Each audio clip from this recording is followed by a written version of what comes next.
Assalamualaikum warahmatullahi taala wabarakatuh. Nama saya Fahmi Royanul Hakim dari kelompok 5 KM 201 jurusan Ilmu Komunikasi dengan nomor induk mahasiswa 2205010184. Di sini kami akan menjelaskan tentang komunikasi antar pribadi yang menggambarkan tentang berbagai jenis pola kendali komunikasi. Di sini kami akan menggambarkan 3 contoh jenis pola kendali komunikasi beserta strateginya, yaitu wortel teruntai, pedang tergantung, dan kembar siam. Strategi wortel teruntai. Strategi wortel teruntai atau dangling carrot berisikan atau berupa pemberian imbalan oleh seseorang komunikator berikan kepada pihak tersebut. Dari imbalan tersebut, banyak bentuk strategi ini dalam bentuk kiasan-kiasan berupa pesan simbolik seperti, "Wah, kamu hebat, bisa membeli mobil mahal dan sebagus itu."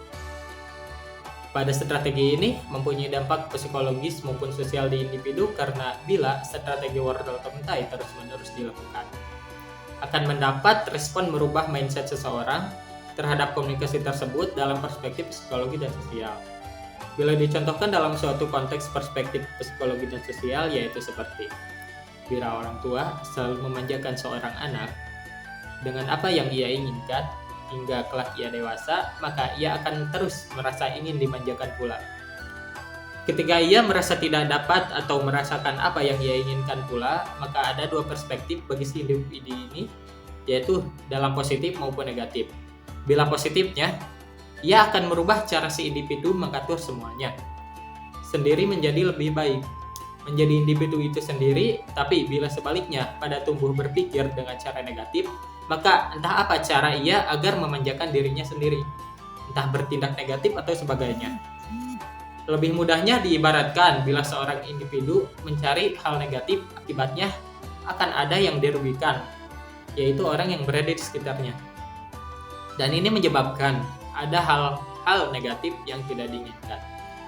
Contohnya bila diibaratkan dalam percakapan, yaitu,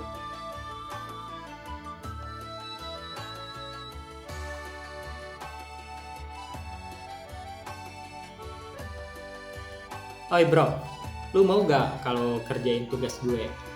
Aduh, gimana ya? Enggak, kayaknya aku nggak bisa deh. "Ah, tenang aja, nanti gue bayar cuy, ada imbalannya, tenang." Mau kan? Oke deh, siap kalau begitu. Oke, siap. Siap ya. Nah, dari sini kita bisa mengetahui bahwa strategi wortel terunai itu sesuatu yang mengharapkan imbalan jika sesuatu yang kita inginkan mau terpenuhi atau udah ada jaminannya. Assalamualaikum warahmatullahi wabarakatuh. Perkenalkan, nama saya Adri Muhammad Irfan dari kelompok 5 KM 201 jurusan Komunikasi dengan nomor NIM 220501010182. Strategi pedang tergantung. Strategi ini dinamakan pedang tergantung atau hanging sword karena strategi ini ada kaitannya dengan cerita zaman kolonial. Pada waktu itu, jika polisi patrol keluar masuk kampung membawa sebuah pedang panjang yang tergantung di pinggangnya. Gunanya agar orang yang dikendalikan mau mengikutinya secara paksa. Bila diibaratkan seperti orang yang mengendalikan individu tersebut adalah orang yang berkuasa terhadap mereka. Barang siapa yang mempunyai kekuasaan, maka dia yang mengendalikan semuanya. Dan bila dicontohkan, ialah seorang ibu rumah tangga meminjam uang kepada debt collector dan membuat jaminan surat rumahnya jika telat membayar.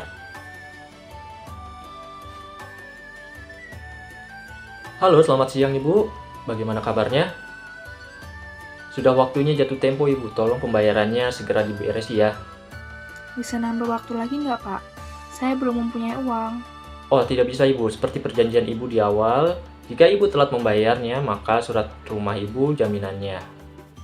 Baik, Pak. Akan saya usahakan.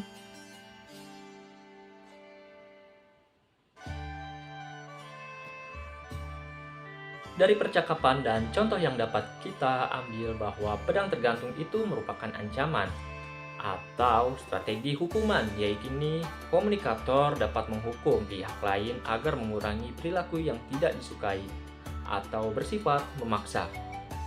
Perkenalkan, nama saya Sarah Afrida Purba dengan NIM 220501010019 dari Prodi Ilmu Komunikasi.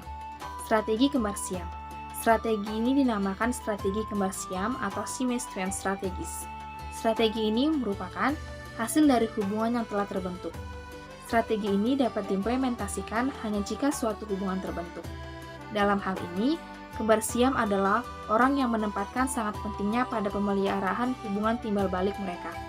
Mereka sangat yakin bahwa kebahagiaan yang paling utama adalah jika mereka selalu bersama-sama. Oleh karena itu, mereka saling tergantung satu sama lain untuk mendapatkan kepuasan pribadi hingga mereka ada kalanya lebih mendahului mengorbankan tujuan-tujuan pribadi mereka. Dua syarat hubungan yang menyebabkan perkembangannya strategi kembar siam yaitu: pertama, adanya tingkat ketergantungan yang tinggi antara para komunikator. Kedua, tidak seorang pun dari keduanya lebih berkuasa terhadap yang lain. Contohnya, seorang adik bekerja sama dalam mengelola sebuah perusahaan sehingga si adik menaruh saham di perusahaan kakaknya. Nah, dari contoh di atas, kita mengetahui bahwa strategi ini sama-sama menguntungkan satu sama lain. Kak, bagaimana kalau aku menaruh saham di perusahaan kakak dan bekerja sama dalam membangun perusahaan ini supaya lebih maju? Saham ya? Boleh, setuju. Jadi kita bekerja sama untuk membuat perusahaan ini ya, supaya kedepannya itu bisa menjadi perusahaan yang lebih baik gitu. Juga nanti kan prospek bisnisnya bagus tuh, menjanjikan, ya kan? Oke, kita bahas besok di kantor. Oke, siap. Ditunggu ya.